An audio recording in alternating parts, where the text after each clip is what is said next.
السلام علیکم ورحمۃ اللہ وبرکاتہ۔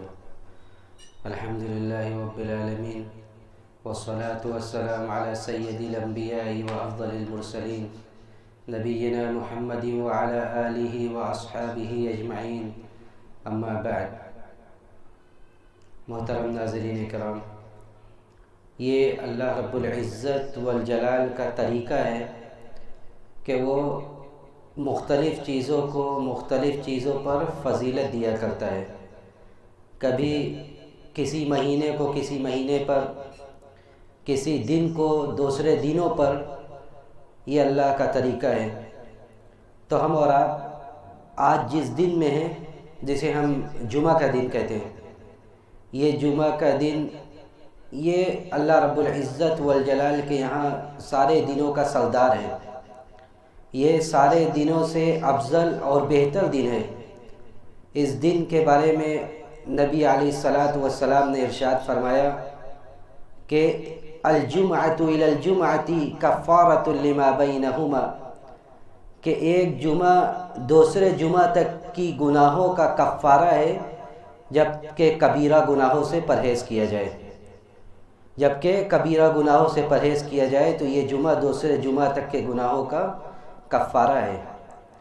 اور اسی طرح نبی علیہ الصلاۃ والسلام نے صحیح حدیث کے اندر ارشاد فرمایا کہ جمعہ کے دن افضل الصلوات عند اللہ صلاۃ الصبح فی جماعت یوم الجمعہ، کہ سب سے افضل نماز اللہ رب العزت والجلال کے نزدیک جمعہ کے دن فجر کی نماز جماعت کے ساتھ ہے۔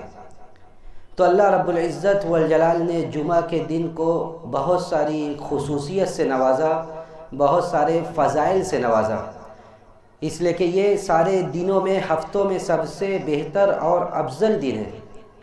اسی لیے نبی علیہ الصلاۃ والسلام نے ارشاد فرمایا کہ خیر یوم طلعت علیہ الشمس یوم الجمعۃ فاکثروا فیہ الصلاۃ علیہ، کہ سب سے افضل دن جس دن سورج طلوع ہوا وہ جمعے کا دن ہے۔ فاکثروا فیہ الصلاۃ علیہ، تو اس دن کثرت سے میرے اوپر درود و سلام بھیجا کرو۔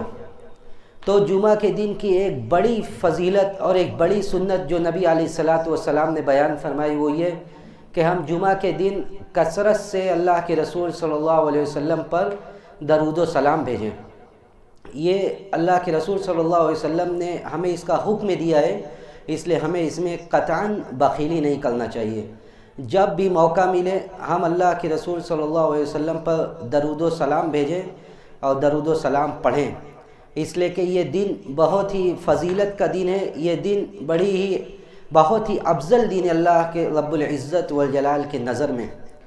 اور اسی لیے اللہ کے رسول صلی اللہ علیہ وسلم نے فرمایا کہ یہ اس دن کی ایک سب سے بڑی فضیلت کہ اس دن میں ایک ایسی گھڑی ہے کہ جب بھی بندہ اگر اس گھڑی کو پا لے لا یوافقها عبد مسلم یدعو اللہ تبارک و تعالی حتی اجاب، کہ اللہ رب العزت والجلال سے کوئی بھی آدمی اس وقت میں جو بھی دعا مانگتا ہے اللہ رب العزت والجلال اس کی دعا کو قبول فرماتا ہے۔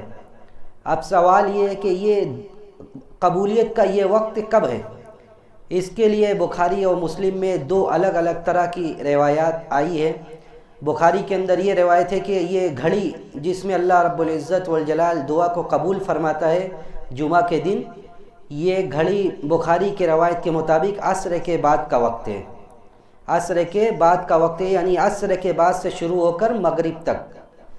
اور مسلم شریف کی حدیث کے اندر یہ روایت ہے جس کا معنی یہ ہے کہ جب امام ممبر پر بیٹھتا ہے اس وقت یہ گھڑی ہے، لیکن محدثین کے اقوال کی نظر میں زیادہ راجح یہ ہے کہ یہ عصر کے بعد کا وقت ہے، یعنی بخاری کی روایت کے مطابق۔ بعض لوگ یہ کہتے ہیں کہ مغرب سے پہلے کا وقت ہے، آخری گھڑی، یعنی بالکل مغرب سے پہلے کا جو وقت ہے وہ وقت یہ دعا کی قبولیت کا وقت ہے۔ تو آدمی اس گھڑی کو حاصل کرنے کی کوشش کرے اور اس میں کثرت سے اپنی جائز ضروریات کو اللہ رب العزت والجلال کے سامنے رکھے۔ تابعین اور دو سلف کا دستور یہ تھا کہ وہ اس گھڑی کو حاصل کرنے کے لیے اس قدر کوشش کرتے تھے کہ حضرت طاؤس بن کیسان کے بارے میں آتا ہے کہ جب وہ مغرب کی نماز جب وہ عصر کی نماز پڑھتے تھے تو عصر کی نماز سے لے کر مغرب تک وہ کسی سے گفتگو نہیں کرتے تھے، قبلہ رخ ہو کر برابر وہ اللہ رب العزت والجلال سے دعا کرتے تھے، اس امید میں کہ شاید یہی وہ گھڑی ہے جس میں ہماری دعائیں قبول ہوں۔ اسی طرح سعید بن جبیر کے بارے میں آتا ہے کہ وہ بھی عصر کے بعد سے لے کر مغرب تک کثرت سے دعا کرتے تھے، کثرت سے اللہ کے سامنے گڑ گڑاتے تھے، اپنی توبہ اور استغفار کرتے تھے اور اپنی جائز ضروریات کو اللہ کے سامنے رکھتے تھے۔ تو یہ بہت ہی فضیلت والا دن ہے جسے اللہ رب العزت والجلال ہر ہفتہ ہمیں دیتا ہے، جس دن کا ہمیں خصوصی اہتمام کرنا چاہیے۔